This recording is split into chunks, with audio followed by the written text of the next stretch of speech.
কারণ চাদরের ভিতরে হাত রেখে তাকবীর দিলে শয়তান পাশে থেকে বলবে যে ডক্টর সাহেব ওয়াজ করে খালি আপনি যান না, ফজরের নামাজের সময় এমন একটা পায়ে টিপা খেদমত করে দেব যে 9টার আগে ঘুমের থেকে উঠবো না, ফজর সহ সব শেষ। হয় না? হয় না? হ্যাঁ, তাহলে আজকে থেকে শয়তানকে কাছে আসতে দেব না দেব না? জোরে সবার কাছ থেকে শুনতে চাই, শয়তানকে কাছে নিয়ে চলবো না চলবো না? শয়তানকে দূরে সরায় রাখবো? জোরে বলো রাখবো।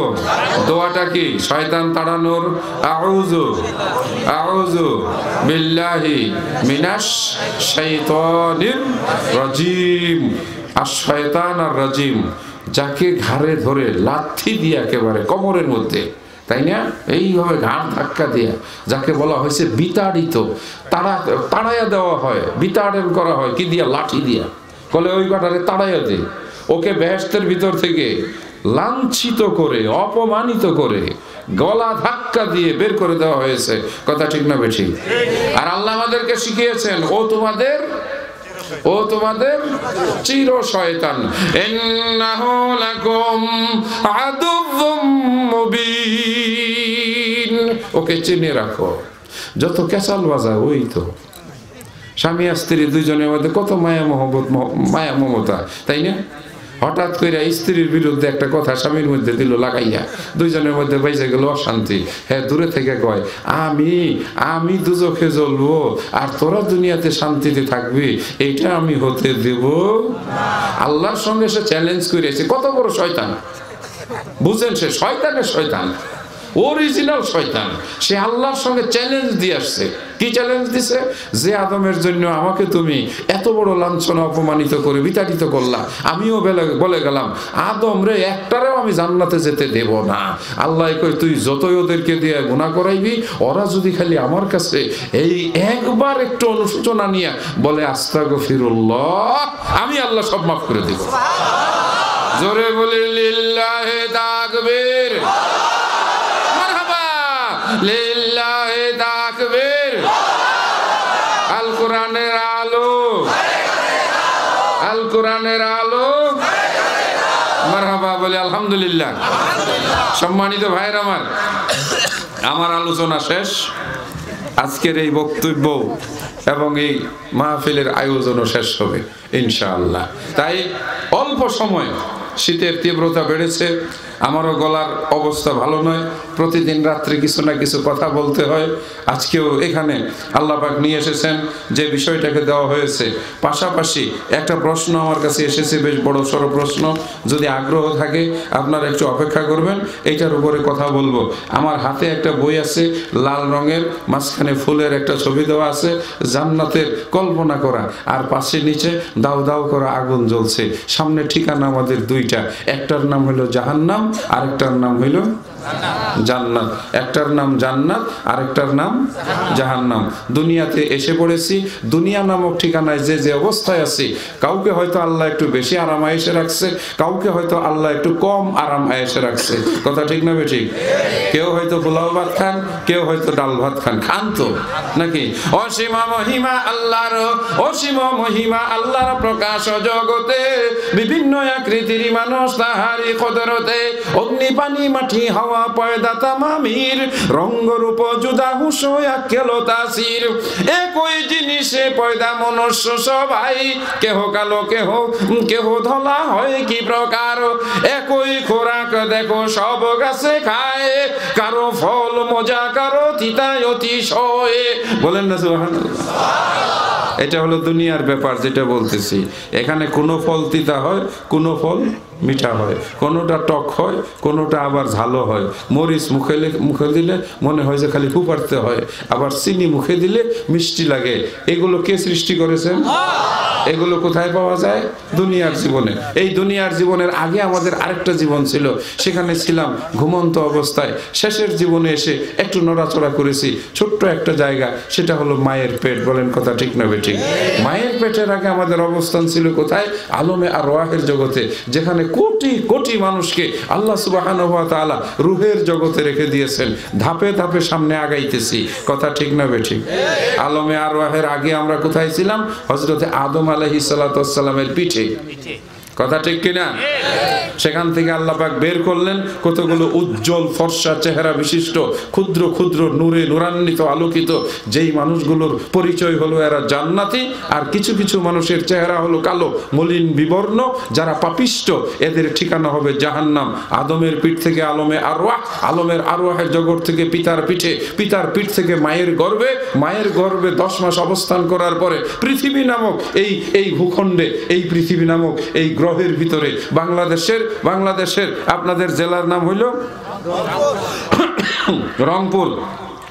রংপুর জেলার বদরগঞ্জ থানার এই ছোট্ট গ্রামের এই মাঠে এই মুহূর্তে আমরা বসে আছি। বিশাল পৃথিবীর মধ্যে এই মাঠটি অতীব একটু ছোট জায়গা। কথা ঠিক না বেঠিক? আকাশের তুলনায়, আসমানের তুলনায়, সূর্যের তুলনায়, তা চাঁদের তুলনায় আমাদের অবস্থান, আমাদের গঠন বড় না ছোট? অতীব ছোট প্রাণী, তাই না? বলা যেতে পারে এক বিশাল মরুভূমির ভিতরে ক্ষুদ্র ক্ষুদ্র বালকণিকা যেমন অতীব ক্ষুদ্র একটি পদার্থ, ঠিক বিশাল সৃষ্টি জগতে আমার আপনার অবস্থানও কিন্তু খুব ক্ষুদ্র। খুঁজলে যেখানে বাংলাদেশকে খুঁজে পাওয়া যায় না বিশাল সৃষ্টির ভিতরে, সেখানে আপনার আমার অবস্থান কতটা অতীব ক্ষুদ্র। অথচ এই ক্ষুদ্র প্রাণীর জন্য বিশাল আয়োজন। জোরে আওয়াজ করে কিছু বলেন না সুবহান। কি বলতে চাইলাম? এই অতীব ক্ষুদ্র প্রাণীটির জন্য বিশাল আল্লাহ বলেন খালাকালাকুম মা ফিল আরজি জামিআ। বান্দা শোনো শোনো, আমি তোমাকে মাত্র 5.5 ফুট লম্বা অথবা 5 ফুট 8 ইঞ্চি 10 ইঞ্চি, কোন মানুষ সর্বোচ্চ 6 ফুট এরকম একটি মানুষ, ওই মানুষটার জন্য আমি আসমানে সূর্যকে বানাইয়া সেট করে দিলাম। মাথার উপরে আমি তোমাকে ছাদ বানাইয়া একটা আসমান বানাইয়া দিলাম। আসমানটাকে আমি তারকা দিয়ে সাজাইয়া দিলাম। আল্লাহ নিজে বলেন ওয়ালাকাদ যায়্যানাস সামাআদ দুনিয়া বিমাসাবি।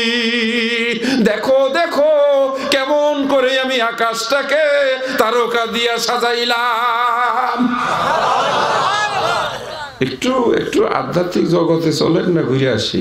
মাসলা মাসাইল নিয়ে দুয়া দল বাইন্দা করা, আরে সবে মিলে দুয়া দল বাইন্দা করলেই কি আল্লাহরে পাওয়া যাবে নাকি? তারে ডাকতে হয়, আসমানের দিকে তাকাইতে হয়, তারকাগুলোকে দেখতে হয়, সুবহানাল্লাহ বলতে হয়। যেমন নবী মুহাম্মদুর রাসূলুল্লাহ সাল্লাল্লাহু আলাইহি ওয়াসাল্লাম রাত্র যখন গভীর হতো তিনি বিছানা থেকে উঠে যেতেন, মেসওয়াক করতেন, অতঃপর তিনি অজু বানাতেন।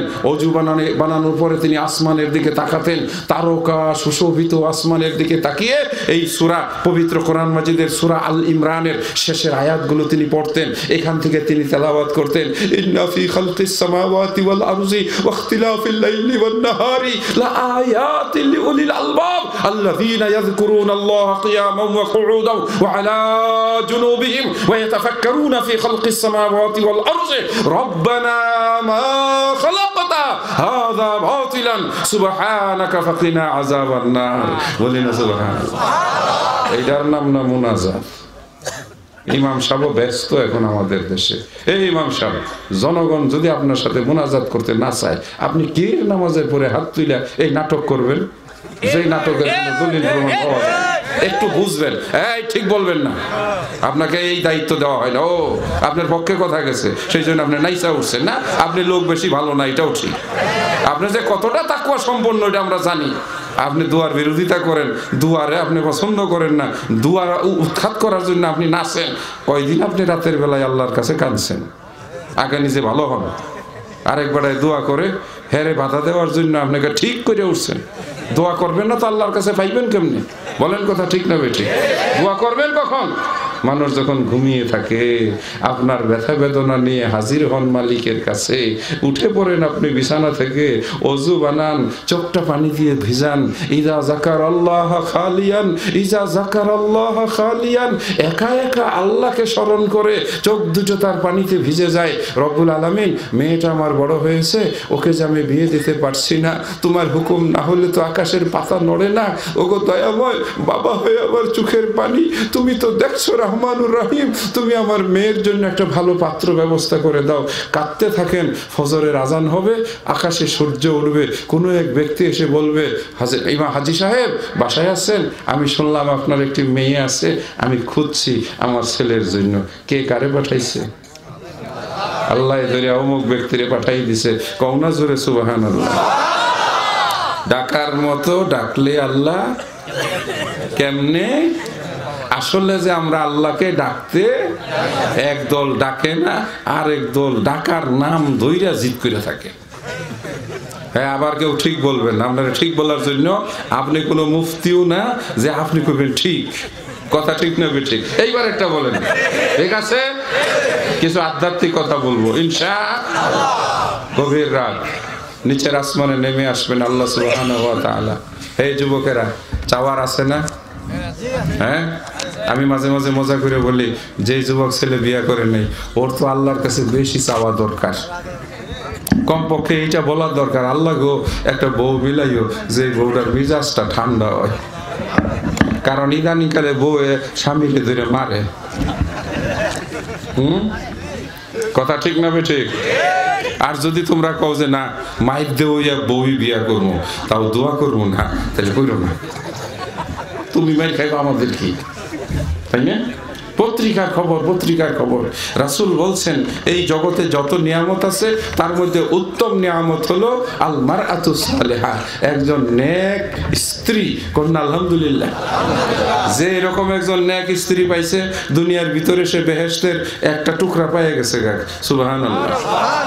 আর যদি কেউ দুজকের তাপ সইবার চায়, আর যদি তার দজ্জাল মার্কা একটা কপালে বউ মিলে, তাহলে বুঝবো কষ্ট কারে কয়, কত প্রকার, জীবনে কয়দিন না খেয়ে থাকতে হয়। কথা ঠিক বলছি না? সুতরাং চাইবা কার কাছে? জোরে বলো, কার কাছে?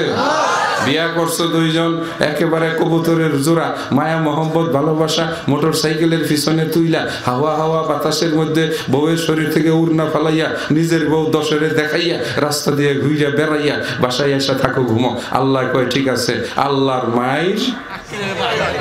হ্যাঁ, 3 বছর জায়গা বাচ্চা হয় না, 4 বছর যায় বাচ্চা হয় না, কারণ ইতিমধ্যে 2 নম্বরে 1 নম্বরে কাম কইরা বাচ্চা হওয়া দিছে বন্ধ কইরা। আল্লাহ কয় নিজের পায়ে নিজে কোরাল মারছ। এইবার যায় ওই শাহজালালের মাজারে, তাবিজ আনে, কবজ আনে, সুতা বাঁধে। শাহজালালের মাজারের ওইখানে কতগুলো কচ্ছপ আছে, পানিগুলো নোংরা, ওইখান থেকে চুপ করে বোতলে বেড়ে পানি আনে, এই যাই না বউরে খাওয়ায়। গন্নাউজুবিল্লাহ। বাইজিদ বুস্তামির কবরে যায়, এত বড় বড় গজাল মাছ আছে। ওই গজাল মাছ যে পুকুরগুলোর মধ্যে আমি নিজে দেখছি, পানিগুলো একেবারে ময়লার ময়লা, ওইগুলো বোতলে বইরাই না খায়। কি জন্য? বাচ্চার জন্য। আল্লাহ তোর কপালে এই শাস্তি, কারণ তুই আমার কাছে চাস না। চাস কার কাছে? তোর বাবার কাছে। বাবার কাছে। বলেন কথা ঠিক না বেঠিক? এইখানেও যারা আছি আমার মা বোনেরা, গত এক মাহফিলে আমি ঘোষণা দিয়েছিলাম, মা বোনদের হাতে, কোমরে, বাহুতে যাদের তাবিজ আছে, তাবিজ গুলো খুইলা একটা প্যাকেটের মধ্যে ভইরা, একটা ভান্ডের মধ্যে ভরে পাঠাই দেন। এতগুলো হয়েছিল, এতগুলো এক ওয়াজের মধ্যে। এই দেখেন গিয়া, এখনো যারা মহিলারা ওই যে ওয়াজের প্যান্ডেলে আছে, খুঁজলে প্রায় প্রত্যেকটা মহিলারই 1-2টা তাবিজ পাওয়া যাবে। হাতে বাঁধে, কোমরে বাঁধে, বাজুতে বাঁধে, গলায় বাঁধে। আর ছোট বাচ্চা যদি থাকে তাহলে তো তার 2-3টা তাবিজ থাকবে। কথা ঠিক না বেঠিক? মা বোনেরা, ডাকার মতো আল্লাহকে ডাকো, আসমান থেকে তোমার জন্য খাবার আসবে না? জাকারিয়া আলাইহিস সালাম প্রবেশ করলেন, ছোট্ট মেয়েটার সামনে খাবারগুলো দেখলেন, অভিভূত হয়ে জিজ্ঞাসা করলেন, হে মারিয়াম, কে তোমাকে এই খাবারগুলো দিল? কোথা থেকে এই খাবারগুলো তুমি পেলে? মারিয়াম আঙ্গুলের ইঙ্গিত করে বলল, হাযা মিন ইনদিল্লাহ। এটাও তো একটা মেয়ে মানুষের ঘটনাই, ছোট একটা বাচ্চা মেয়ে। হ্যাঁ, জাকারিয়া একজন নবী। আমি কোরআনের আয়াতটা বের করে আপনাদের দেখাই। আল্লাহু আকবার। একটু সময় দিবেন তো? আমি শেষ ট্রেন, এরপরে আর কোনো গাড়ি নেই, আর কেউ আসবে না। হ্যাঁ, সুতরাং যতক্ষণ আপনারা আছেন আমি সাথে ততক্ষণ আছি। কিছু কিছু জায়গা দেখাইয়া দিয়া কথা বলি ইনশাআল্লাহ। হ্যাঁ, হযরতে জাকারিয়া আলাইহিস সালাতু ওয়াস সালাম ওই জায়গায় দাঁড়িয়ে দোয়া করেছিলেন। হুনালিকা দা জাকারিয়া রাব্বাহু, তার মনটা গলে গেল, ভরে গেল। ছোট বাচ্চাকে যদি আল্লাহ তাআলা আসমান থেকে খাবার পাঠাইতে পারে, তাহলে আমি জাকারিয়াকে বৃদ্ধ বয়সে আল্লাহ কি দিতে পারে না? ওই জায়গায় দাঁড়িয়ে জাকারিয়া আলাইহিস সালাম দোয়া করেছিলেন, হে আল্লাহ, আমাকে তুমি সন্তান দাও, আমাকে তুমি নিঃসন্তান অবস্থায় ছেড়ো না। তার জন্য সুসংবাদ এসেছিল, তোমাকে আল্লাহ ছেলে দিবেন, সন্তান দিবেন, এমন এক সন্তান যে হবে শান্ত, যে হবে অমায়িক, যে হবে নবী এবং যে হবে অত্যন্ত সহনশীল একজন ব্যক্তি। বলি না সুবহানাল্লাহ। এমন ছেলে দিছে যে চক্ষু তার শীতল হয়ে গেছে। আলহামদুলিল্লাহ, আলহামদুলিল্লাহ। হ্যাঁ, আল্লাহর কাছে চাইলে আল্লাহ বঞ্চিত করে না। হ্যাঁ, চাওয়াটার নামই হলো মুনাজাত। আল্লাহ নিজে বলছেন, উদউনি আস্তাজিব লাকুম, আমার কাছে চাও, আমি তোমার ডাকে সাড়া দিব। এই যে গভীর রাত্রে, এই কিছুক্ষণের মধ্যেই আরো রাত যত গভীর হবে, আল্লাহ সুবহানাহু ওয়া তাআলা আরশে আজিম থেকে আস্তে আস্তে ধাপে ধাপে ওই 7 আসমান অতিক্রম করে নিচের আসমানে নেমে এসে ডাক দিবেন, কে আছো, কোন বান্দা আছো, যে আমার কাছে চাইবে, তুমি আমার কাছে চাও, আমি তাকে দেব। এটা তো আল্লাহর ওয়াদা। বলেন কথা ঠিক কিনা? আল্লাহর ওয়াদা। আল্লাহ মাঝে মাঝে ওই বান্দার উপরে অসন্তুষ্ট হন যেই বান্দা আল্লাহর কাছে চায় না। বলেন না সুবহানাল্লাহ। উদাহরণটি এরকম এসেছে, মানুষের কাছে চাইলে মানুষ বিরক্ত হয়, একবারের জায়গায় 2 বার চাইলে মানুষ বিরক্ত হয়, কিন্তু আল্লাহ বলেন, আল্লাহর নবী সুসংবাদ দেন, আল্লাহর কাছে চাইলে আল্লাহ কখনো বিরক্ত হন না, আল্লাহ কখনো বিরক্ত হন না, বরং আল্লাহর কাছে না চাইলেই আল্লাহ বিরক্ত হয়ে যান। আরেকটি হাদিস, ওই হাদিসের ভিতরে এসেছে, এই আদম সন্তান শোনো, তোমরা যদি গুনাহ না করো তাহলে আল্লাহ তোমাদেরকে এই পৃথিবী থেকে সরাইয়ে দিবেন। তোমরা গুনাহ করবে এবং গুনাহ করার পরে তোমরা আল্লাহর কাছে ক্ষমা চাইবে, তোমরা বলবে আস্তাগফিরুল্লাহ, আস্তাগফিরুল্লাহ। আল্লাহ বড় খুশি হয় যখন বান্দা অপরাধ করে আল্লাহর কাছে মাফ চায়। বান্দা যদি অপরাধ না করে, তার জন্য এই হুমকি দেওয়া হয়েছে, তোমাদেরকে সরিয়ে দিয়ে আল্লাহ আরেকটা জাতি বানাবেন, যেই জাতি অপরাধ করবে এবং তারপরে তারা আল্লাহর কাছে বলবে আস্তাগফিরুল্লাহ, আস্তাগফিরুল্লাহ। আল্লাহর নবী দিনে রাতে কয়বার আস্তাগফিরুল্লাহ বলতেন? বুখারী শরীফের হাদিস 70 থেকে 100 বার, 70 মাররা, এবং 100 পর্যন্ত নবীজি দিনে 100 বার অথবা 70 থেকে 100 বার আস্তাগফিরুল্লাহ বলতেন। আপনারা, আমরা যারা আছি বক্তা হিসাবে, আমার কিন্তু আজকে 70 বার হয় নাই। কেমনে হবে? রাস্তায় জার্নির উপরে আছি, নামাজ পড়তেছি 2 রাকাত করে, মুসাফির, সবই ঠিক আছে, সময় নাই, তাড়াতাড়ি যাই, এরকম একটা ব্যাপার আছে না, যার জন্য হিসাব করলে হয়তো আমি সব মিলিয়ে 10-15 বার অথবা 27-10 বার হয়তো বা আমি আস্তাগফিরুল্লাহ বলছি। একেবারে সত্য কথা বলছি, আমার 70 বার হয় নাই। আপনাদের হয়েছে? নবীজির গুনাহ ছিল? বলেন, নবীজির গুনাহ ছিল না? তারপরেও তিনি ইস্তেগফার করেছেন কতবার? 70 থেকে 100 বার। আমাদের তো গুনাহ নাই নাকি? মাশাআল্লাহ। তাহলে স্বীকার করছেন, আলহামদুলিল্লাহ। এটাও কিন্তু একটা মস্ত বড় নিয়ামত যে অপরাধ স্বীকার করেছে, তাই না? অপরাধ স্বীকার করেছে। অপরাধ স্বীকার করে কেঁদে কেঁদে বলেছিলেন, রব্বানা যালামনা আনফুসানা ওয়া ইল্লাম তাগফির লানা ওয়া তারহামনা লানাকুনান্না মিনাল খাসিরিন। অপরাধ হয়ে গেছে, ভুল হয়ে গেছে, প্রভু গো তুমি নিষেধ করেছিলে, ভুলে গিয়েছিলাম। স্ত্রীর কথা শুনে, বউয়ের কথা শুনে, সঙ্গিনীর কথা শুনে 2 জনে মিলে ওই গাছের ফল গিয়ে খেয়েছিলাম, অতএব অপরাধ করে ফেলেছি, এই অপরাধের জন্য আমরা অনুতপ্ত। আল্লাহ বলেন অপরাধ করেছো, আমার কাছে ক্ষমা চেয়েছো, সুতরাং আমিও তোমাদেরকে ক্ষমা করে দিলাম। তো চাইতে হবে না?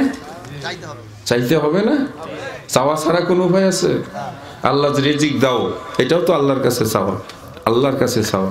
কিন্তু ওই এক জায়গায় গিয়ে দ্বন্দ্বের মধ্যে থাকতে হবে, এটার তো কোনো যুক্তি দেখি না, এটার তো কোনো যুক্তি দেখি না। নবীজি গভীর রাত্রে লম্বা লম্বা সিজদা দিতেন। মা আয়েশা রাদিয়াল্লাহু তাআলা আনহা বলতেন, মা আয়েশা রাদিয়াল্লাহু তাআলা আনহা বলতেন যে আমার মাঝে মাঝে মনে হতো রাসূল কি ওই সিজদার মধ্যে দুনিয়া থেকে বিদায় হয়ে গেছেন কিনা। আমি আবার একটু ধাক্কা দিতাম, রাসূল তখন একটু নড়তেন, তখন তিনি বুঝতেন যে না, আল্লাহ রাসূল সিজদায় পড়ে আছেন, চোখের পানি ফেলছেন, কাঁদছেন, আল্লাহর সঙ্গে কথা বলছেন। আয়েশা রাদিয়াল্লাহু তাআলা আনহা তিনি জিজ্ঞাসা করতেন, বলতেন, ইয়া রাসূলুল্লাহ, আল্লাহ তো আপনার আগে পিছের কোনো গুনাহ লিপিবদ্ধ করেন নাই, অর্থাৎ আপনার আমলনামায় তো কোনো গুনাহ নাই, তাহলে আপনি কেন এত কাঁদেন, আপনি কেন আল্লাহর কাছে এত বিনয়ী এবং নম্র হন? আল্লাহর নবী বলেছেন, আফালা আকুনু আবদান শাকুরা, আমি কি আল্লাহর কাছে একজন কৃতজ্ঞ বান্দা হব না? আমার এই কান্না, আমার এই সিজদা, আমার এই আহ্বান, হে আয়েশা আসা আল্লাহর কাছে আমার গুনার জন্য নয়, বরং আল্লাহর সঙ্গে আমার নিয়ামতের শুকরগুজারি আদায় করার জন্য। জোরে বলি না সুবহানাল্লাহ। তায়েফ থেকে ঘুরে আসলেন, সমস্ত শরীর তার রক্তে রঞ্জিত। কাফির মুশরিক বেঈমানেরা পাথর নিক্ষেপ করেছে। তায়েফের যুবকেরা আল্লাহর নবীর উপরে পাথরের বৃষ্টি বর্ষণ করেছে। মক্কা মুআজ্জামা, মদিনা মুনাওয়ারা আল্লাহ সফর করার তৌফিক দিয়েছেন।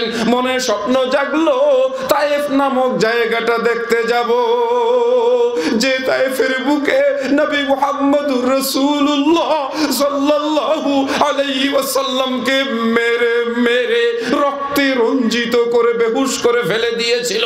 হযরত রাসূলের গোলাম যায়েদ বলেন, আমি আল্লাহর নবীকে কাঁধে উঠিয়ে নিলাম, দেওয়াল টপকিয়ে তালহার খেজুরের বাগানে আল্লাহর নবীকে যখন আমি শোয়াইয়ে দিলাম, সমস্ত শরীরটা পাথরের আঘাতে আঘাতে রক্তে রঞ্জিত হয়ে গিয়েছিল। জামাটা যখন আমি শরীর থেকে টান দিলাম, লাল উজ্জ্বল বর্ণের আকাশের চাঁদের মতো সুন্দর চেহারা, এমন সুন্দর আসমানের নিচে জমিনের উপরে কোনো মানুষের শরীরের গঠন হতে পারে না। সুবহানাল্লাহ। এটা নবী মুহাম্মদুর রাসূলুল্লাহ সাল্লাল্লাহু আলাইহি ওয়াসাল্লামের প্রাসঙ্গিক কথা চলে এসেছে।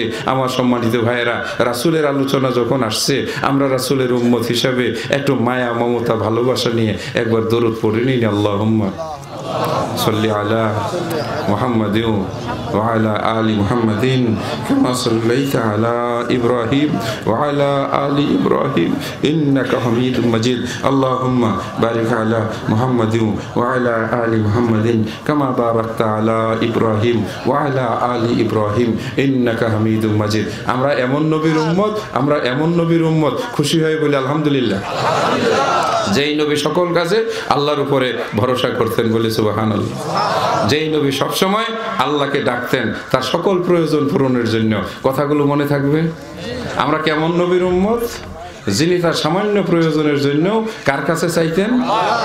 আমরা তার উম্মত হয়ে আমরা আল্লাহকে বাদ দিয়ে পীরের কাছে চাই, মাজারে যাই, ফকিরের পিছনে দৌড়াই, ডাক্তারকে গিয়ে বাপ মা বানাই, ওই যে বড় বড় নেতাদের পিছনে দৌড়াই, আগে আল্লাহ পরে আপনি ইল্লাহ, কত রকমের শিরক গুনাহ করি। বলেন কথা ঠিক না ঠিক? আমরা আহলুল হাদিস, আমাদের আদর্শ, আমাদের সমস্ত আমল আখলাক, আমাদের চেহারা, আমাদের আচরণ হবে কার আচরণের মতো? নবী মুহাম্মদুর রাসূলুল্লাহ সাল্লাল্লাহু আলাইহি ওয়াসাল্লামের মতো। বিপদে তিনি কার কাছে সাহায্য চেয়েছেন? আল্লাহর কাছে। খাদ্য নাই, খাদ্য চেয়েছেন কার কাছে? জোরে বলেন আল্লাহর কাছে। দুই একটা উদাহরণ শোনাবো। বদরের যুদ্ধ, কঠিন ভয়ানক যুদ্ধ। এই যুদ্ধের সময় নবী মুহাম্মদুর রাসূলুল্লাহ সাল্লাল্লাহু আলাইহি ওয়াসাল্লাম তার জন্য যে তাঁবুটা টানানো হয়েছিল, আল্লাহ পাক আমাকে সেই জায়গায় নিয়ে গিয়েছিলেন, বদরের ওই প্রান্তরে, যেখানে নবীজি দোয়া করেছিলেন। সত্য কথা বলছি, এরকম রাত 2:30টার সময় সেখানে নিয়ে যাওয়া হলো। দিনের বেলায় সাধারণ হাজীদের সেখানে প্রবেশের অনুমতি নাই। রাত্রে একজন ওই এলাকায় চাকুরি করে বাংলাদেশে, উনি বললেন, চলেন স্যার, আপনাকে নিয়ে দেখাবো, আমি চেষ্টা করব, যদি কোথাও পুলিশে বাধা না দেয়। আমি বললাম, চলেন, আল্লাহ ভরসা। নবীজি যেখানে বদরের যুদ্ধ করেছিলেন, মনটা বেকুল হয়ে উঠলো, একজন উম্মত হিসাবে অন্তরটা কেঁদে উঠলো। তিনি নিয়ে যেতে যেতে একটা মসজিদের সামনে গিয়ে দাঁড়িয়ে বললেন, এই সেই জায়গাটা যেখানে নবী মুহাম্মদুর রাসূলুল্লাহ সাল্লাল্লাহু আলাইহি ওয়াসাল্লামের জন্য একটা তাঁবু বানিয়ে দেওয়া হয়েছিল। ওই তাঁবুর ভিতরে ভয়ঙ্কর যুদ্ধের রণদমামা 1000 সৈন্য, যাদের হাতে অস্ত্র, ঢাল, তরবারি, যারা আনন্দ উল্লাস করে চিৎকার করতেছিল। নবী মুহাম্মদুর রাসূলুল্লাহ সাল্লাল্লাহু আলাইহি ওয়াসাল্লাম সহ সকল মুসলমানকে এই ময়দানে নিঃশেষ করে দিবে, ওদের হুঙ্কারে আকাশ বাতাস কেঁপে উঠতেছিল। আল্লাহর নবী তাঁবুর ভিতরে গিয়ে আল্লাহর কাছে সেজদায় পড়ে চোখের পানি ফেলে কাঁদতে লাগলেন। ইয়া আল্লাহ, সেই দুয়ার ভাষাগুলো হয়েছিল, ইয়া আল্লাহ, আজকের এই ময়দানে এই ছোট্ট ইমানদার কাফেলাটা যদি ধ্বংস হয়ে যায়, যদি তার আজকে নিঃশেষ হয়ে যায়, তাহলে জমিনের উপরে তোমাকে আল্লাহ বলে ডাকার কেউ থাকবে না। আয় আল্লাহ, এখন তোমার দায়িত্ব, তুমি কি করবা? এক সময় চোখের পানি ঝরছে, সেনাপতি আল্লাহর কাছে দোয়া করতেছে, আল্লাহর কাছে কাঁদতেছে, আর মাঠে যুদ্ধ শুরু হয়ে গেছে। কয়েক মিনিট পরে আবু বকর রাদিয়াল্লাহু তাআলা আনহু দৌড়াতে দৌড়াতে এসে আল্লাহ রাসূলের পিঠের উপরে হাত রেখে বললেন, কাদিকতাফাইতা ইয়া রাসূলুল্লাহ, কাদিকতাফাইতা ইয়া রাসূলুল্লাহ, ইয়া রাসূলুল্লাহ, যথেষ্ট হয়ে গেছে, যথেষ্ট হয়ে গেছে, আপনি মাথা উঠান, আপনি মাথা উঠান, আপনি মাথা উঠান। আমি আপনাকে সুসংবাদ দিতে এসেছি, আসমান থেকে দলে দলে ফেরেশতা এসে কাফের মুশরিক বেঈমানদেরকে চাবুকের আঘাতে আঘাতে, তরবারির আঘাতে আঘাতে কাফেরদেরকে ধ্বংস করে মৃত্যু কূপে পরিণত করে সবগুলোকে শেষ করে দিয়েছে। আপনি মাথা উঠান, আপনি মাথা উঠান। আল্লাহ রাসূল মাথা উঠায় দেখলেন আবু জেহেলের লাশ পড়ে আছে, উতবার লাশ পড়ে আছে, সাইবার লাশ পড়ে আছে। আরবের বড় বড় নিষ্ঠুর ব্যক্তিরা যারা নবী মুহাম্মদুর রাসূলুল্লাহ সাল্লাল্লাহু আলাইহি ওয়াসাল্লামকে নির্মমভাবে নির্যাতন এবং কষ্ট করেছিল, ওই কাফেরদের লাশগুলো ময়দানের মধ্যে পড়ে আছে। রাসূল আল্লাহ শুকরিয়া আদায় করলেন, সাহায্য চেয়েছিলেন কার কাছে? আমরা সেই নবীর উম্মত, তাই না? আমরা মাঝে মাঝে ভুলে যাই, কথা ঠিক না বেঠিক? আমার সম্মানিত ভাইয়েরা, কোরআন মাজিদ থেকে যে কয়টি আয়াত তেলাওয়াত করেছি, এই আয়াতগুলোকে সামনে রেখে যে বিষয়টি দেওয়া হয়েছে, সার সংক্ষিপ্তভাবে অল্প কথা বলেই আপনাদেরকে ছেড়ে দিব, বেশি সময় কষ্ট দেব না। আমিও প্রতিদিন, বিশেষ করে একটানা ডিসেম্বর মাসে প্রতিদিনের প্রোগ্রাম করতে গিয়ে শারীরিক জার্নি এবং ক্লান্তি আমাদের উভয়কেই, আমাদের শহীদুল্লাহ খান সব মাশাআল্লাহ সেক্রেটারি জেনারেল, গবেষক মানুষ, হ্যাঁ, অত্যন্ত মাহের আলেম, কোরআন হাদিস ভিত্তিক আপনাদেরকে আলোকিত করে গেলেন। একটি কথা আমরা অনুরোধ রাখবো, বিতর্ক দিয়ে জিদাজিদি করে আল্লাহ রহমত সম্ভবত পাওয়া যাওয়ার কোনো সুযোগ পেতে হলে হতে হবে কি? বিনয়ী, খুশু এবং খুজু। খুশু মানে কি? ভয়। খুজু মানে নম্রতা। খুশু মানে ভয়, খুজু মানে নম্রতা। চোখের পানি এই নম্রতার প্রমাণ। আল্লাহর নবী নিজে বলেন, 7 ব্যক্তির এক ব্যক্তিকে আল্লাহ পাক কিয়ামতের দিন ওই যে তার স্পেশাল ছায়ার নিচে জায়গা দিবেন। কোন ব্যক্তি? ইদা যাকারাল্লাহ খালিয়ান ফাফাজাত আইনাহু, একা একা আল্লাহর কথা মনে করে ভয়ে যার চোখ দুইটা পানিতে ভরে যায়, আল্লাহ পাক তাকে কিয়ামতের দিন ক্ষমা করে তার দয়ার ছায়ার নিচে জায়গা দিবেন। জোরে বলেন না সুবহানাল্লাহ, লিল্লাহে তাকবীর। জীবিকা দেওয়ার মালিককে। প্রচন্ড শীত, প্রচন্ড শীত, আর এই শীতের মধ্যে খাল খনন করা হচ্ছে। এই খালের দৈর্ঘ্য ছিল প্রায় 5 কিলোমিটারের উপরে, এই খালের গর্ত ছিল প্রায় 15 ফুটের উপরে, এই খালের প্রশস্ততা ছিল প্রায় 20 ফুটের উপরে। এই খালটাকে বলা হয় খন্দকের পরিখা, খন্দকের খাল। এই খাল খনন করেছিলেন বিশ্বনবী মুহাম্মদুর রাসূলুল্লাহ সাল্লাল্লাহু আলাইহি ওয়াসাল্লাম। নিজে মাটি কেটেছেন, নিজে মাটি কাটার কামলা হয়ে কুদাল চালিয়েছেন। দূরে দাঁড়িয়ে এক সাহাবা দেখতেছিলেন, আল্লাহর নবীর পেটটা পিঠের সঙ্গে লেগে গেছে, আল্লাহর নবীর পেটে কোনো খাবার নাই, কিন্তু তারপরেও তার চেহারায় কোনো ক্লান্তি নাই, কোনো বিরক্তি নাই। একটা কবিতা আবৃত্তি করতেছিলেন, আনান নবিয়ুল কাযিব আনা ইবনু আব্দুল মুত্তালিব, আমি আব্দুল মুত্তালিবের বংশের সন্তান, আমাকে আল্লাহ নবী বলে পাঠিয়েছেন। তিনিও সকলের সঙ্গে কাঁধে কাঁধ মিলিয়ে ওই যে মাটি কাটতেছিলেন। মাটির বড় পাথরগুলো, আল্লাহর নবী এরকম বড় একটা পাথর 2 হাতের মধ্যে নিয়ে বুকের সঙ্গে বাজিয়ে যখন উপরে উঠতেছিলেন, 2-1 সাহাবী এসে দৌড়িয়ে বলেছিলেন, ইয়া রাসূলুল্লাহ আমাদের কাছে দেন। আল্লাহ রাসূল বলেছেন, না, আমার বোঝা আমাকেই বহন করতে দাও। বলি না জোরে সুবহানাল্লাহ। ও ইমানদারেরা, ও ইমানদারেরা, দূরে দাঁড়িয়ে আল্লাহর নবীর পেটটা দেখে ফেললেন। জাবের রাদিয়াল্লাহু তাআলা আনহু চোখ দিয়ে ঝরঝর করে পানি ছুটে আসলো। আল্লাহর নবীর পেট তো পিঠের সঙ্গে লেগে আছে। এগুলো বুখারী শরীফের বর্ণিত ঘটনা। দৌড়ায়া গেলেন বাড়িতে, এইখানে ওয়াজ হচ্ছে, ওই পাশে তার বাড়ি। ওই বাড়িতে গিয়ে ডাক দিলেন, স্ত্রী, বেগম সাহেবা কিছু খাবার আছে? স্ত্রী বললেন, কেন কেন? বললেন, আমি যে দৃশ্য দেখেছি আমার বরদাস্ত হচ্ছে না। নবীজি ক্ষুধায় যেন বাঁকা হয়ে গেছেন। হে উম্মতেরা, যদি হৃদয়ে ভালোবাসা থাকে তাহলে চোখকে ভিজিয়ে নাও, হৃদয়কে আপ্লুত করো। আল্লাহর নবীর ওই সাহাবী যখন তার স্ত্রীর কাছে বললেন, ঘরের ভিতরে খুঁজতে লাগলেন, ডিব্বা ডাব্বি খুঁজে না, কৌটা খুঁজে একটা কৌটার ভিতরে তিনি 1 কেজি পরিমাণ জবের আটা পাইলেন। কতটুকু আটা? 1 কেজি পরিমাণ যেটা আসছে। বললেন অল্প একটু আটা আছে, তুমি যদি একটু গোশত ব্যবস্থা করতে পারো তাহলে নবীজির জন্য আমি 2টা রুটি বানিয়ে দিতে পারি। তুমি একটু ডাক দিয়ে আল্লাহর নবীকে এক জায়গায় এনে ওই রুটিটা খাওয়াইয়া দাও।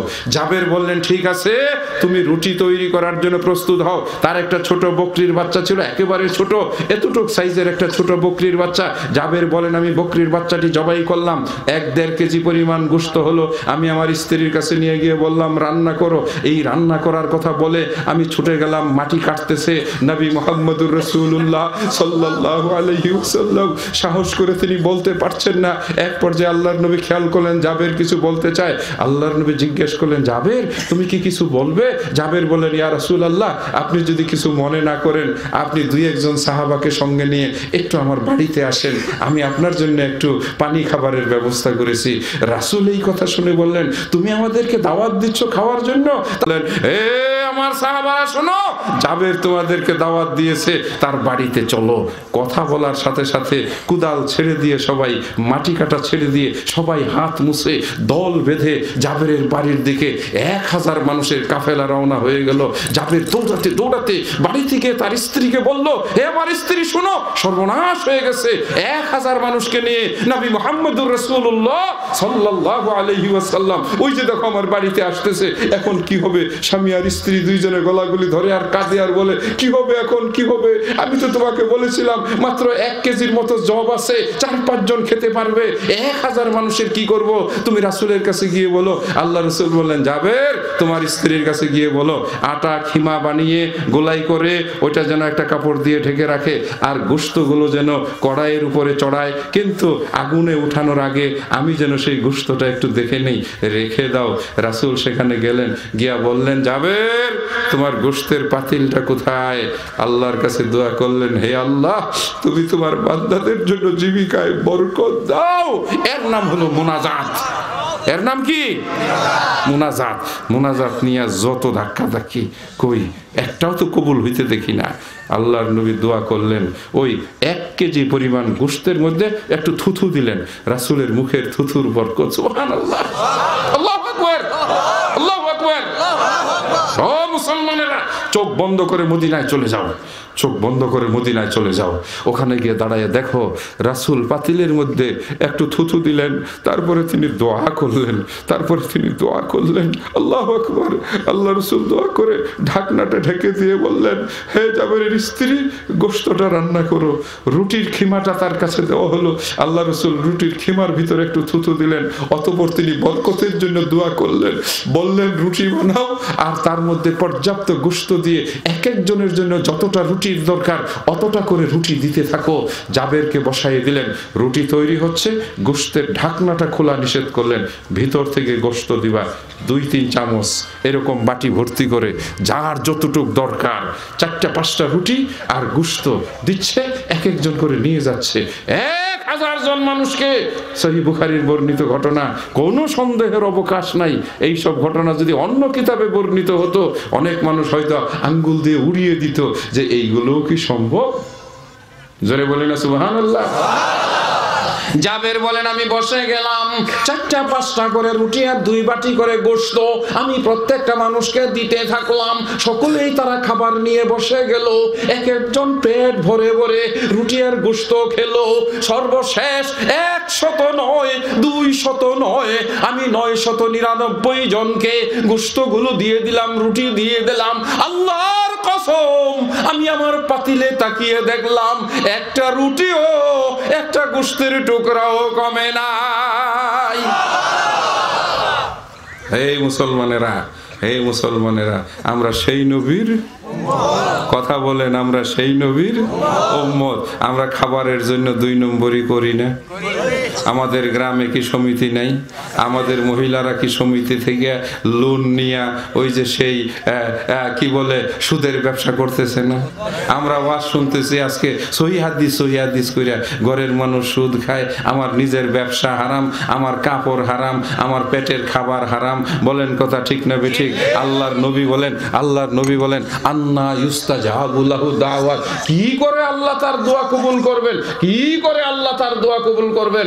যার খাবার হারাম, যার পোশাক হারাম, যার ওই যে সব কিছু হারাম, যে হারামের মধ্যে নিমজ্জিত। আজকের বাংলাদেশের মানুষেরা ভদ্রলোক মানুষ, প্যান্ট শার্ট পরা মানুষ, একেবারে সরকারি অফিসে চাকরি করে, নিচের টেবিলের নিচ দিয়ে হরদম ঘুষ খায়। কথা ঠিক না বেঠিক?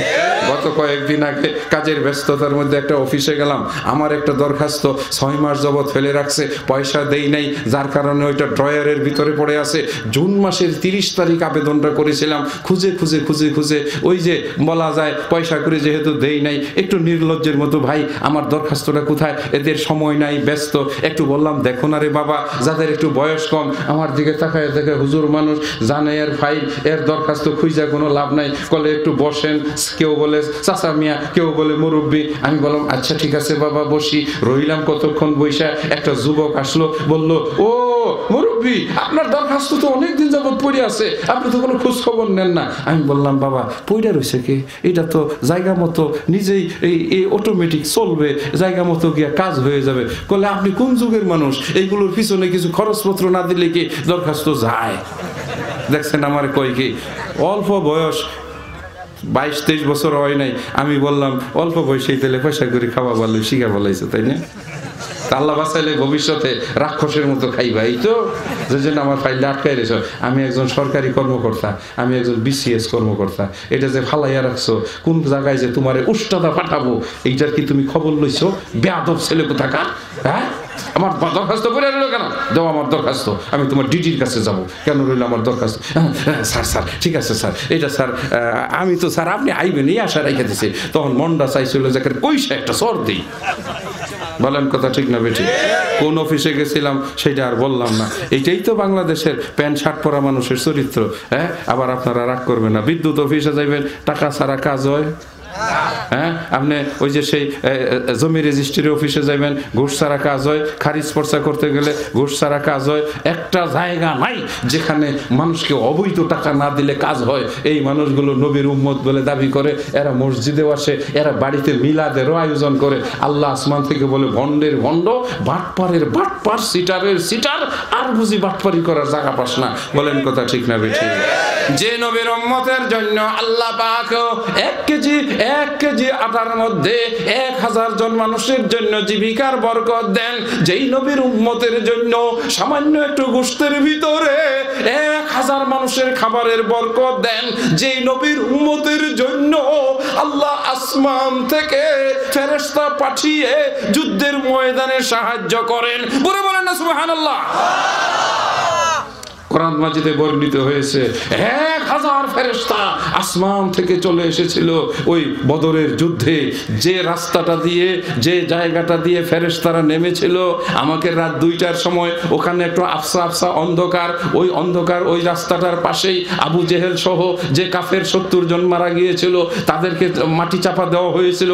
ওই গর্তটাও দেখাইলেন যে ওইখানে আবু জেহেলের গর্ত, যেখানে ওই কাফেরদেরকে ফেলানো হয়েছিল।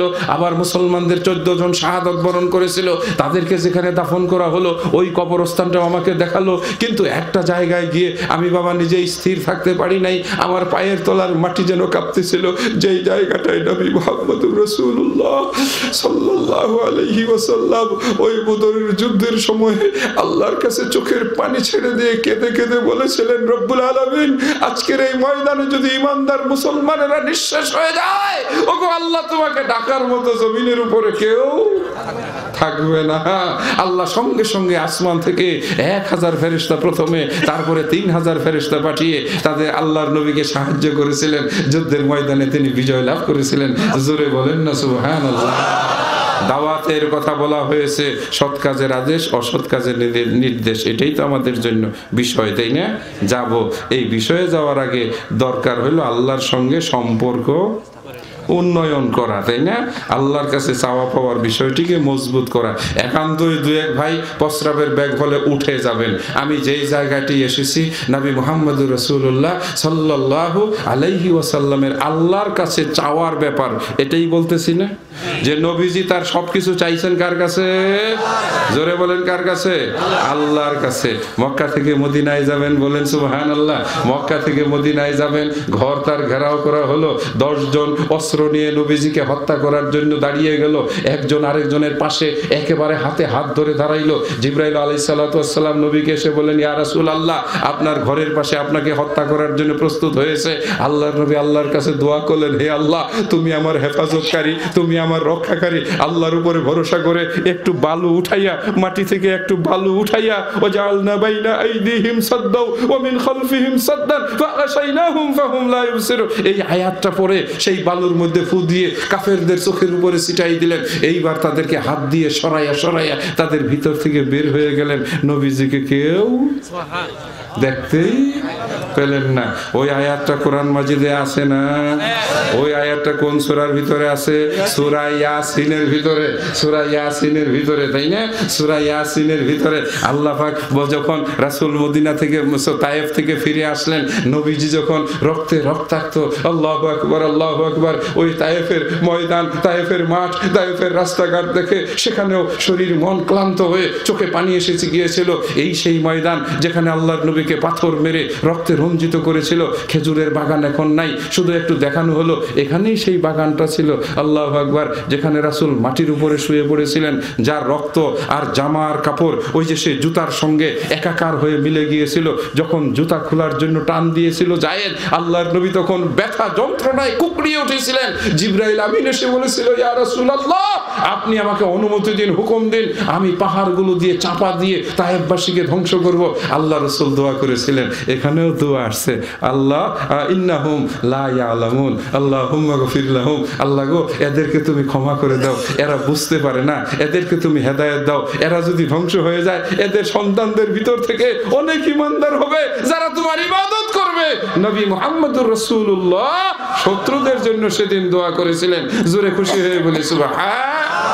মক্কায় ফিরে আসলেন, কাবা ঘরের বারান্দায় শুয়ে আছেন। ফেরেশতা জিবরাইল এসে সুসংবাদ দিলেন, ইয়া রাসূলুল্লাহ, আপনার জন্য একটা উপহার নিয়ে এসেছি। রাসূল বললেন, বলো বলো কি উপহার? এবার তিনি কোরআন মাজিদ তিলাওয়াত করলেন, ইন্না আতাইনা কাল কাউসার। নবী গো, উহুদের প্রান্তরে আর বদরের প্রান্তরে যে আঘাত পেয়েছেন, রক্তে রঞ্জিত হয়েছেন, তাইফের মানুষেরা আপনাকে যে নির্যাতন করেছে আর কষ্ট দিয়েছে, ইয়া রাসূলুল্লাহ, আসমানের মালিক, জমিনের মালিক আল্লাহ সুবহানাহু ওয়া তাআলা আপনার জন্য জান্নাতের ঝর্ণা কাউসারকে আপনার জন্য আল্লাহ পাক আপনার কষ্টের বিনিময়ে উপহার হিসাবে প্রেরণ করেছেন। নবীজি বললেন, সেই ঝর্ণার পানি আমি বিতরণ করে দিব হাসরের ময়দানে যারা আমার সহি সুন্নাহর উপরে চলবে। জুড়ে বলি আলহামদুলিল্লাহ।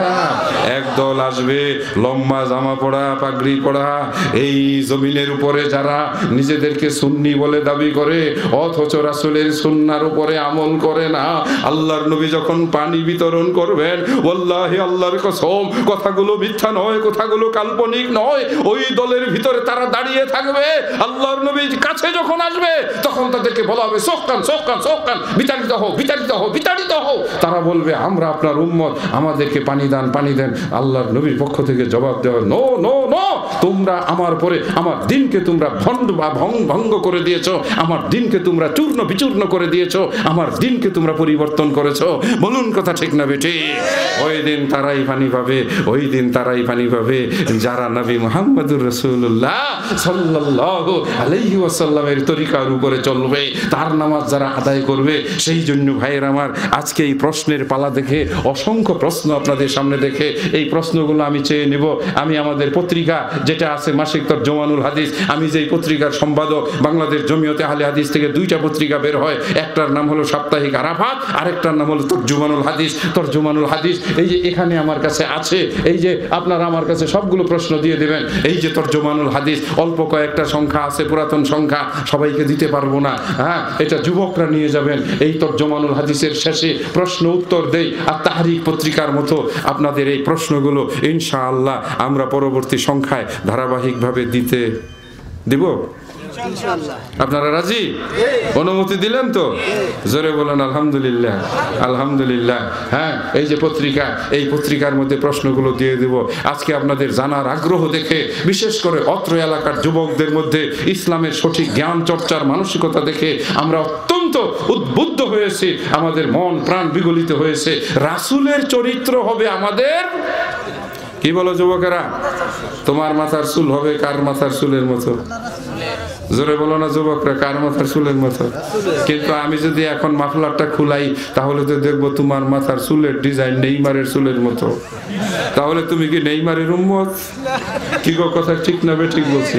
হ্যাঁ, এর মাথার চুলে তো বলবে যে সে রাসূলের উম্মত না, সে কার উম্মত? কেউ মেসির মতো চুল রাখে, কেউ নেইমারের মতো চুল রাখে, কেউ ওই যে বিরাট কোহলির মতো ডিজাইন করে দাড়ি রাখে। ইদানিং দেখবেন একটা দাড়ি আছে, উপরে থেকে টাইনাই নেয়, এখানে সুক্কা বানায় রাখে। এটা কিন্তু বিরাট কোহলির ডিজাইনের, মানে হিন্দু ক্রিকেটারের ওই ওই ওই দাড়ির ডিজাইন। এটা দেখা যায় না? এটা কিন্তু নবীর সুন্নতি দাড়ি না, এটা হইলো ওই হিন্দু ক্রিকেটারের দাড়ি। হইতে পারে এটা অন্য কোনো ক্রিকেটারের ডিজাইনের দাড়ি। হে মুসলিম যুবক, তোমার চরিত্র হবে কার চরিত্রের মতো? নবী মুহাম্মদুর রাসূলুল্লাহ সাল্লাল্লাহু আলাইহি ওয়াসাল্লামের চরিত্রের মতো। যেই চরিত্রগণ, যেই চরিত্রে সাহাবায়ে কেরামগণ নিজেদের গঠন করেছিলেন। আজকের এই প্রচন্ড শীতের রাতে একজন সাহাবী যে আল্লাহর রাসূলের কথায় সাড়া দিয়েছিলেন, ওর জীবনের ওর সেই ত্যাগের ঘটনাটি একটু শোনাবো। খন্দকের যুদ্ধ, প্রচন্ড ঠান্ডা বাতাস, এই যে যেমন শৈত্য প্রবাহ, এত ঠান্ডা বাতাস প্রবাহিত হয়েছিল। এটাও সহিহ বুখারীতে বর্ণিত ঘটনা। এত ঠান্ডা বাতাস প্রবাহিত হয়েছিল, সহিহ মুসলিমের ভিতরে বর্ণিত হয়েছে, ইবনে হিশামের ভিতরে বর্ণিত হয়েছে, তাফসিরে মাআরিফুল কোরআনের ভিতরে ঘটনাটি বর্ণিত হয়েছে। আল্লাহ রাসূল মুসলিম তাঁবুর ভিতরে এসে ডাক দিলেন, এ যুবকেরা, কে আছো?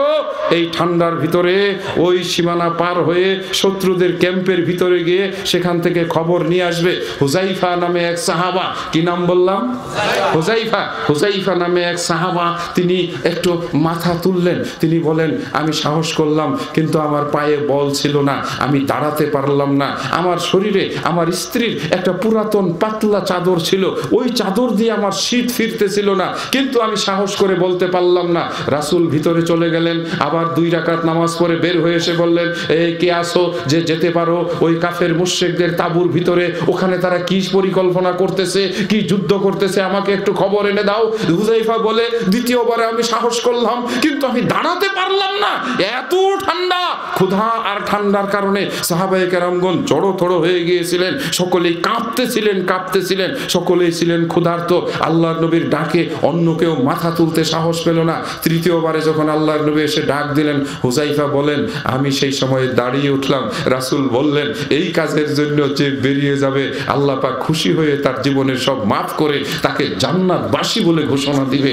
হুযাইফা বলেন, আমি দাঁড়িয়ে গেলাম, রাসূল আস্তে আস্তে আমার কাছে চলে আসলেন। বলেন না সুবহানাল্লাহ। রাসূলের ভালোবাসা। এ উম্মতে মুহাম্মদীর যুবকেরা, বিতর্ক নয়, তর্ক নয়, আলাদা কোনো দলবাজি নয়, আল্লাহর ওয়াস্তে, আল্লাহকে পাওয়ার জন্য নবী মুহাম্মদুর রাসূলুল্লাহ সাল্লাল্লাহু আলাইহি ওয়াসাল্লামকে তোমার জীবনের চাইতে, তোমার বাবার চাইতে, তোমার মায়ের চাইতে, তোমার সকলের চাইতে তুমি সব চাইতে বেশি ভালোবাসো। তার আদর্শ অনুসরণ করো, মনে প্রাণে আল্লাহর কাছে কাঁদো, হে আল্লাহ, কিয়ামতের ময়দানে হাসরের মাঠে নবীর সঙ্গে আমাকে সাক্ষাৎ করায় দাও।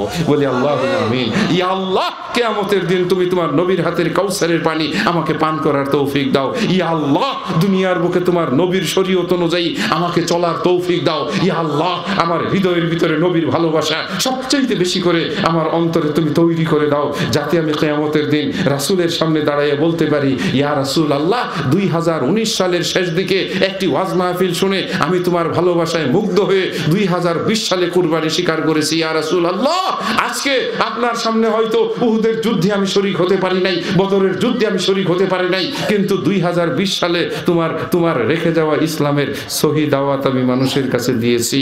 বলো পারবে কি পারবে না? জোরে বলুন আল্লাহুম্মা আমিন। এই সহি দাওয়াত পৌঁছিয়ে দেওয়ার নামই হলো আমর বিল মারুফ, নেক কাজের আদেশ করা, ও নাহি আনিল মুনকার, মানুষকে শিরক থেকে, মানুষকে বেদাত থেকে, মানুষকে গুনাহ থেকে, মানুষকে সুদ খাওয়া থেকে, মানুষকে ঘুষ খাওয়া থেকে, মানুষকে বেপরদা থেকে, যুবকদের অন্যের কালচার অনুসরণ করা থেকে।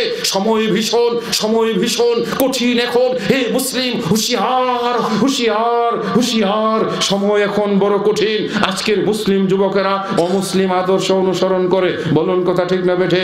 আপনারা নিভৃত পল্লীতে ঢাকা থেকে প্রায় 332 কিলোমিটার দূরে আপনারা অবস্থান করেন। আমি ঢাকার যে অংশে বসবাস করি সেটা হলো ঢাকার মডার্ন টাউন, আধুনিক শহর। যেই শহরে বসবাসকারী যুবকেরা এমন কাপড় চোপড় পরে বাবা, এমন মাথার চুল রাখে, এমন ডিজাইনে মাথার মুখের দাড়ি রাখে, যেগুলো দেখলে তাদেরকে মুসলমান বলে মনে হয় না। মুসলমানের মেয়েরা এখন জিন্সের প্যান্ট পরে, গেঞ্জির মতো প্যান্ট পরে, গায়ে তারা গেঞ্জি পরে আর এমন পোশাক পরে যাদেরকে এখন মুসলমান বলে মনে হয় না। তাদের মাথার চুল, তাদের চেহারা সুরত, এমন আকৃতি দেখে মনে হয় এরা বেঈমান কাফের, এরা বেঈমান মুশরিক। আজকের মুসলিম সমাজ এতটা অধপতনের অতল তলে চলে গেছে। বিরোধ নয়, মাসলা মাসাইল আলেমদের বিষয়, আলেমদেরকেও বিনয়ের সঙ্গে বলে যাব। বাংলাদেশ জমিয়তে আহলে হাদিস দাওয়াতি কাজ করে, বাংলাদেশ ওই যে আহলে হাদিস আন্দোলন তারাও দাওয়াতি কাজ করে। আমি উভয়কে বলবই, বাড়াবাড়ি করা ইসলাম কখনো সমর্থন করে না। মাসলা মাসাইল নিয়ে মসজিদ ভাঙ্গা এটা কবিরা গুনাহ, নিজেদের মধ্যে বিরোধ সৃষ্টি করা এটা কবিরা গুনাহ। যে মাসলাগুলো ওই যে সেই মুস্তাহাব, যেই মাসলাগুলো যেটা দুই পক্ষেই কিছুটা মতামত আছে, যেখানে কোনোটাকেই সরাসরি ভাবে বিদআত বলে তুমি চূড়ান্ত কোনো ঘোষণা দিতে পারো না। কোনো মসজিদে যদি 2 আযান দেওয়া হয়, তুমি বাংলার মাটিতে বসে কেমন করে বেদাত বলো? তাহলে তো কাবা শরীফের ভিতরে প্রতি ওয়াক্তেই এই বিদআত চলছে, মদিনার মসজিদে এই বিদআত চলছে। তুমি কি তাহলে উসমান রাদিয়াল্লাহু তাআলা আনহুকে একজন বেদাতি বলে খুব বেশি আনন্দ পাও? এগুলো সতর্কতার সঙ্গে কথা বলো। তোমার বয়স 22 বছর, তুমি ছাত্র মানুষ, তুমি একজন যুবক, কেন তুমি এত গভীরের ভিতরে প্রবেশ করো? তুমি তো বাবা বড় আলেম নও। এই সমাধানগুলো তো 1400 বছর যাবত চলে আসতেছে। বলেন কথা ঠিক না ঠিক? আজান কি আজকের বিষয়? তাহলে কেন তুমি 2 আজানকে কেন্দ্র করে আশেপাশে আরেকটা নতুন মসজিদ বানাইলে? আল্লামা আব্দুল্লাহ আল কাফি আল কুরাইশি রাহিমাহুল্লাহু তাআলা, আল্লামা আব্দুল্লাহ আল কাফি আল কুরাইশি রাহিমাহুল্লাহু তাআলা 4 মসজিদ ভেঙে তিনি এক জায়গায় এক মসজিদ বানাইছেন। 4 ঈদগাহকে ভেঙে তিনি এক জায়গায় এক ঈদগাহ বানাইছেন। আর তোমরা এখন নতুন নাম দিয়ে, নতুন আহলে হাদিস বাহাদুরি দেখাইয়া এক মসজিদ ভাঙাইয়া 3-4 মসজিদ বানাইতেছো। এটার নাম কি ইসলাম? বলেন কথা ঠিক বলছি না ভুল বলছি? যদি অন্যায় হয় ক্ষমা চেয়ে নিব। যুবকরা প্রয়োজনে তোমাদের কাছে সাথে বসবো। কিন্তু হ্যাঁ, সম্মানিত ভাইয়ের আমার, ইতিমধ্যেই রাত 12:30 হয়ে গেছে। দেখতে দেখতে রাতের গভীরতায় পৌঁছে গেছি। লম্বা আলোচনা হয়তো বা করলে আপনাদের কাছে কষ্ট অনুভব হবে। কিছু প্রশ্ন আসলে সেগুলোর জবাব দিব ইনশাআল্লাহ। আলোচনার একটা ইচ্ছা ছিল জান্নাতি এবং জাহান্নামীদের কিছু বিষয় বলার। জান্নাতি কারা, জাহান্নামী কারা? আয়াতুল কুরসি বললে জান্নাতে যাওয়া যায়। এত হুড়াহুড়ি বাড়াবাড়ি করার কি আছে? কথা ঠিক না ঠিক? আমাদের হানাফি মাযহাবের ভাইরা সালাম ফিরাই আল্লাহুম্মা আমিন বিহাক্কে লা ইলাহা ইল্লাল্লাহ কি যে কইলো, কি যে চাইলো, এক আল্লাহই জানেন। আল্লাহ কয় তুই কি জন্য হাত তুললে আর কি জন্য তুই মুখে ঘষলি? এটা তো মানুষকে ধোঁকা দেওয়া হইলো। আল্লাহর নবী বলেন তুমি আয়াতুল কুরসি পড়ো, জান্নাতে চলে যাবা। আমাদের শহীদুল্লাহ খান সাহেব বক্তৃতা করে গেছে না, মরবা ঢুকবা কোথায়?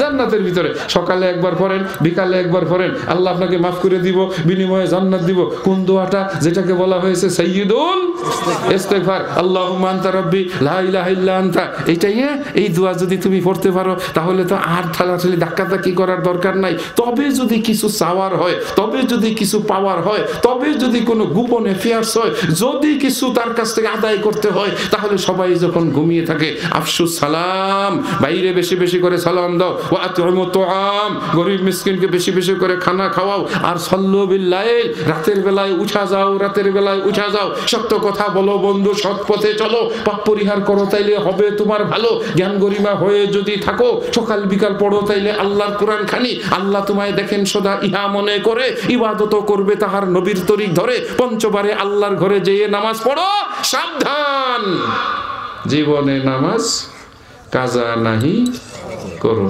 বছর মাঝে রমজান মাসে রেখো তুমি রোজা, তাই না? সাধ্য মতো দান করিও, ওই যে পুণ্যেরও আশায়। দিন দুঃখীরা আসলে দ্বারে মিষ্টি কথা কইও, কটু বাক্যে তাদের মনে কষ্ট নাহি দিও। কন্যা সুবহানাল্লাহ। সহজ কথা। জান্নাতে যাওয়া কি খুব কঠিন? আল্লাহর বান্দারা, জান্নাতে যেতে চাও, শীতের মধ্যে একটা কম্বল কিনে দান করে দাও, দেখবে আল্লাহ খুশি হয়ে জান্নাত দিয়ে দিছে। খামাখা ধাক্কা ধাক্কির কি দরকার? এক ব্যক্তি একটা কুকুরে পানি খাওয়াইয়া তার সারা জীবনের পাপ মাফ করে লইছে। আল্লাহ যদি খুশি হইয়া যায়, নেক আমল যদি পছন্দ হইয়া যায়, পাথরের নিচে থেকে আল্লাহ মানুষটাই না বাইর করে দিয়া দেয়। কথা ঠিক না বেঠিক? 3 ব্যক্তি পাথরের নিচে আটকা পড়ছিল না?